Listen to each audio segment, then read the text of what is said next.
പണിക്കര് മുക്കിയത് അബ്ദുള്ള പൊക്കി. അത് എവിടുന്ന് പൊക്കി, എങ്ങനെ പൊക്കി എന്ന് പറയുന്നതിന് മുമ്പ് അതിലോട്ട് എത്തേണ്ട വേറെ ചില കാര്യങ്ങളുണ്ട്.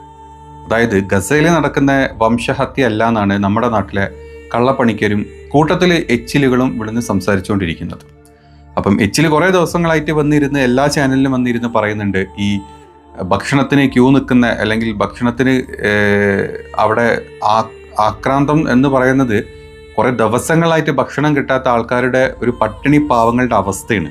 അപ്പോൾ അവർ ആ ഭക്ഷണത്തിന് വേണ്ടിയിട്ട് കാത്തു നിൽക്കുന്ന സമയത്ത് ഹമാസിൻ്റെ ആളുകൾ വന്നിട്ട് അവർക്കെതിരെ വെടിയുയർത്തുന്ന ഡ്രോൺ ചിത്രങ്ങളുണ്ട്, അത് ഇസ്രായേൽ പുറത്തു വിട്ടിട്ടുണ്ട് എന്നും പറഞ്ഞിട്ടാണ് എച്ചിൽ കുറേ ദിവസങ്ങളായിട്ട് പല ചാനലുകളിലും ഇരുന്ന് സംസാരിക്കുന്നതും അത് കണ്ട് കൈയടിക്കുന്ന നമ്പ്യന്മാരും പണിക്കന്മാരും ഒക്കെ നമ്മൾ കാണുന്നുണ്ട്.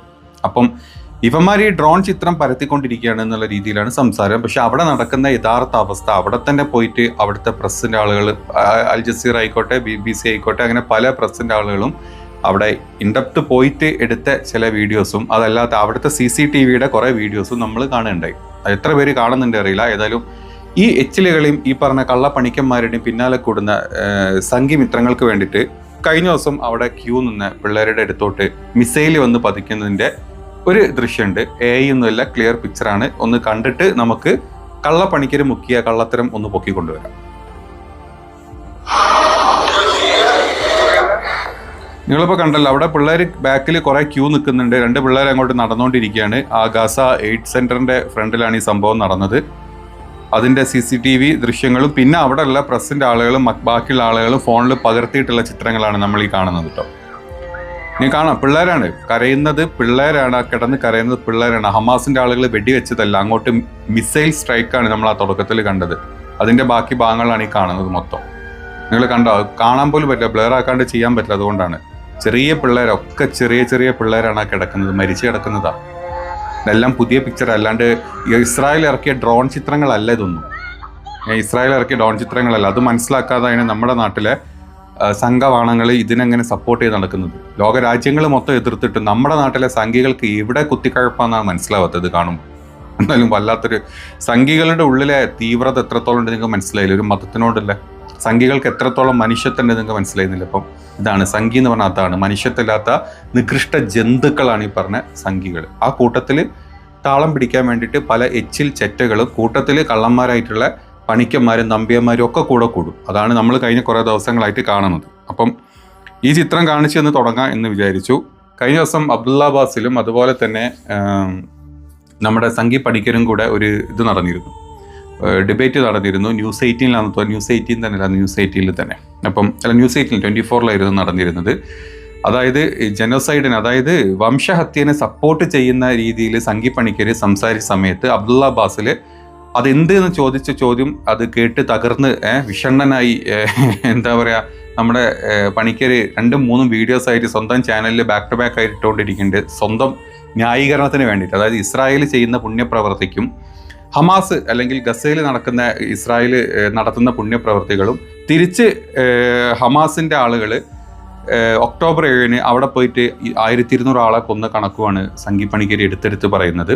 അതായത് 1200 ആളെ കൊന്നു, അതിൽ പല ആൾക്കാരെ റേപ്പ് ചെയ്തു, പല ആൾക്കാരെ തട്ടിക്കൊണ്ടുപോയി, എല്ലാം കൂടി ഒരു 1500 ആൾക്കാരെ ഇവർ ഇല്ലാണ്ടാക്കി. അതുകൊണ്ട് ഞങ്ങൾ ഇപ്പുറത്ത് ഒരു 10, 60,000, 70,000 ആളെ കൊന്നതിൽ വിഷയമൊന്നുമില്ല, അത് ഇതൊന്നുമല്ല. അതായത് എന്താ പറയുക, അത് ജനോസൈഡും അല്ലെങ്കിൽ വംശഹത്യൊന്നും അല്ല എന്നാണ് നമ്മുടെ പണിക്കര് പറഞ്ഞുകൊണ്ടിരിക്കുന്നത്. അതിന് പണിക്കര് പല ഉദാഹരണങ്ങൾ പറഞ്ഞു. ജനോസൈഡ് എന്തുകൊണ്ട് ജനോസൈഡ് ആവണോ, എന്തുകൊണ്ട് ജനോസൈഡ് ആവുന്നില്ല എന്നുള്ളത് കറക്റ്റാണ്, നല്ല രീതിയിലൊക്കെ എക്സ്പ്ലെയിൻ ചെയ്തിട്ടുണ്ട് നമ്മുടെ സംഘി പണിക്കര്. ഏതായാലും ഇവിടെ മരിച്ച 60,000 ആൾക്കാരാണ് ഇപ്പുറത്ത് മരിച്ചതെന്നുള്ള പുള്ളി സമ്മതിക്കുന്നുണ്ട്. അത് ജനോസൈഡ് അല്ല, അത് യുദ്ധത്തിൽ മരിച്ചതും ഇപ്പുറത്ത് 1200 ആൾക്കാർ മരിച്ചത് അത് വംശഹത്യയായിട്ട് നിങ്ങൾ പരിഗണിക്കണം.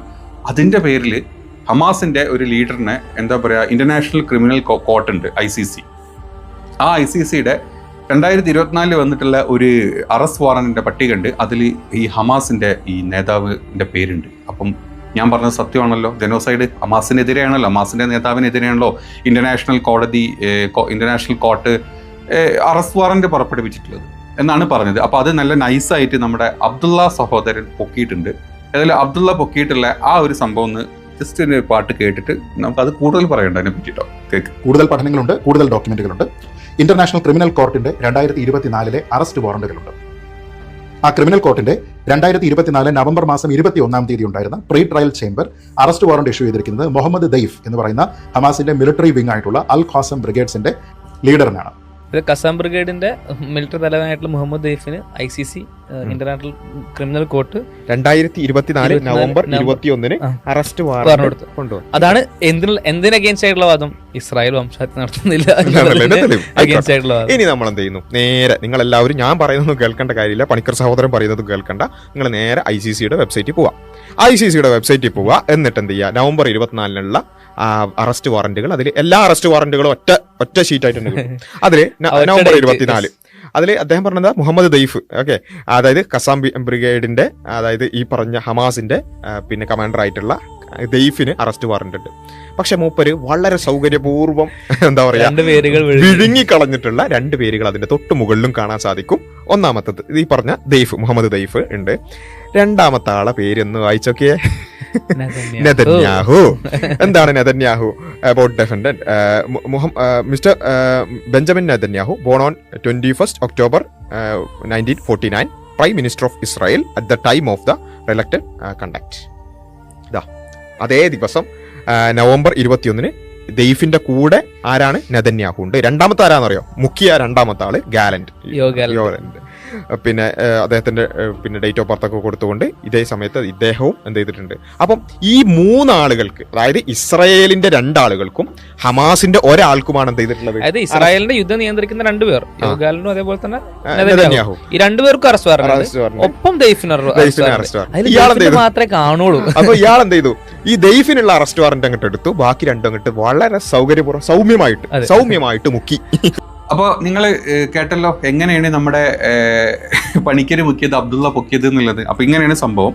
അപ്പോൾ ഇന്റർനാഷണൽ ക്രിമിനൽ കോർട്ടിന്റെ ഒരു പോർഷൻ മാത്രമല്ല അവർ കാണിച്ചു തന്നെ, നമുക്ക് അതിന്റെ കൂടുതൽ പോർഷനിലോട്ട് പോകാൻ ഞാൻ അതിന്റെ ഫുൾ പേജ് സൈഡിൽ കൊടുക്കുന്നുണ്ട്. ഇതാണ് ഇന്റർനാഷണൽ ഇതിന്റെ കോർട്ടിന്റെ അവർ ആർട്ടിക്കിൾ പുറത്തോട്ട് വന്നത്. അതിലുണ്ട് 21 നവംബർ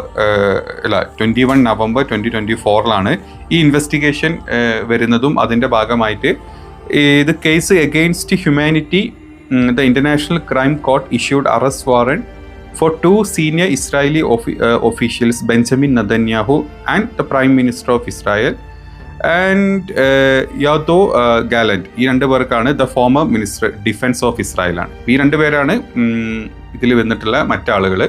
അതായത് ദൈഫ് അല്ലാതെ ഗസയിലെ ഹമാസിന്റെ നേതാവ് ദൈഫ് അല്ലാതെ അതിൻ്റെ മുകളിൽ അതിനേക്കാൾ പ്രോമിനൻ്റ് ആയിട്ട് 2 പേരുകളുണ്ട്. ഇതേ കേസിൻ്റെ പേരിൽ, ഈ ഹ്യൂമാനിറ്റിയുടെ പേരിലുള്ള യുദ്ധത്തിൻ്റെ പേരിൽ 2 പേരെ ഫോട്ടോസ് ഉണ്ട്. അതായത് ഫോട്ടോസ് ഞാൻ വെക്കുന്നുണ്ട്, നിങ്ങൾ കണ്ടിട്ടുണ്ടെന്ന് മനസ്സിലാക്കുന്നു. അപ്പം ഇത് മാത്രം മുക്കി, അതായത് മേലുള്ള 2 പേരുകൾ മുക്കി നമ്മുടെ കള്ളപ്പണിക്കര് മറ്റത് പൊക്കിയ സമയത്താണ് ഈ പ്രശ്നങ്ങളൊക്കെ ഉണ്ടായത്. ഇനി ഈ international ICC international criminal court എന്ന് പറഞ്ഞു കഴിഞ്ഞാൽ അതിനെ പറ്റിയും കൂടെ ജസ്റ്റ് ഒരു ഐഡിയ തരാം കേട്ടോ. 125 രാജ്യങ്ങളാണ് ഇന്റർനാഷണൽ ക്രിമിനൽ കോർട്ടിൻ്റെ അണ്ടറിൽ വരുന്നത്. അതിൽ എന്താ പറയുക, അതിൽ ഒരുപാട് രാജ്യങ്ങൾ, ഇന്ത്യ അതിലില്ല കേട്ടോ. അതിലില്ലാത്ത ചില രാജ്യങ്ങളാണ് United States, China, Russia, India, Israel. ഇതൊന്നും അതിൻ്റെ അണ്ടറിൽ വരുന്നില്ല. അതുകൊണ്ട് അവരതൊന്നും അക്സെപ്റ്റ് ചെയ്യാത്ത രീതിയിലാണ് മുന്നോട്ട് പോകുന്നത്. ഇതേ കാര്യം തന്നെ നമ്മുടെ പണിക്കരോട് പറയാനുള്ളത്. പണിക്കരെ ഇതിൽ പറഞ്ഞ ഈ പറഞ്ഞ രാജ്യങ്ങളൊന്നും ഇന്റർനാഷണൽ ICCയുടെ 125 ഇതിൻ്റെ അണ്ടറിൽ വരുന്നില്ല. അതുകൊണ്ട് തന്നെ എന്താ പറയുക, നമ്മൾ അതിനെ പിടിച്ചിട്ട് കാര്യമില്ല.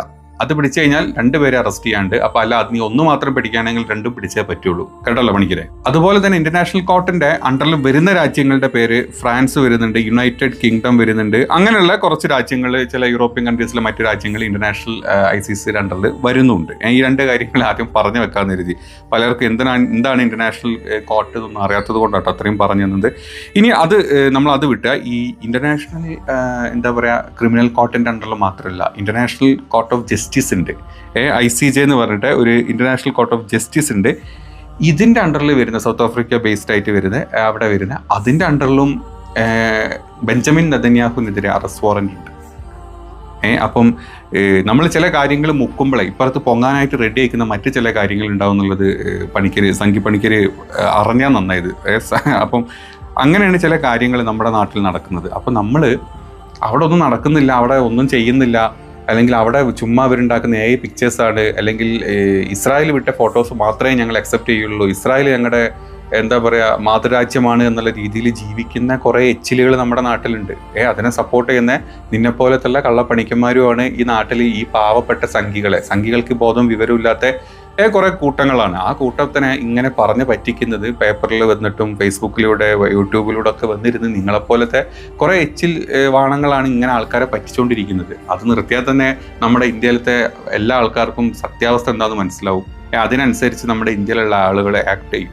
കഴിഞ്ഞ ദിവസം വേറെ ന്യൂസും കണ്ടിരുന്നു. അതായത് സ്പെയിനിൽ മറ്റേ കാള മത്സരങ്ങളില്ലേ, ഈ കാളനെ ഇങ്ങനെ ഇതാക്കുന്ന മത്സരങ്ങളൊക്കെ ഉണ്ടല്ലോ, അങ്ങനെ ആ മത്സരങ്ങൾക്ക് മുന്നോടിയായിട്ട് സ്പെയിനിലെ മൊത്തം ജനത, അത് മുസ്ലിങ്ങൾ മാത്രമല്ല കേട്ടോ, സ്പെയിനിലെ മറ്റ് എല്ലാ മതവിഭാഗത്തിൽപ്പെട്ട ആൾക്കാരും ഇതിൽ ഇൻവോൾവ് ആവാറുണ്ട്. ഈ പ്രോഗ്രാമിന് മുമ്പായിട്ട് ഫസ്റ്റ് തന്നെ അവർ പലസ്തീൻ ഐക്യദാർഢ്യം പറഞ്ഞിട്ടാണ് അവർ ഈ ഒരു പ്രോഗ്രാം തുടങ്ങിയത് തന്നെ. അതിൻ്റെ വീഡിയോസാണ് ഈ സൈഡിൽ കൂടെ പോകുന്നത്.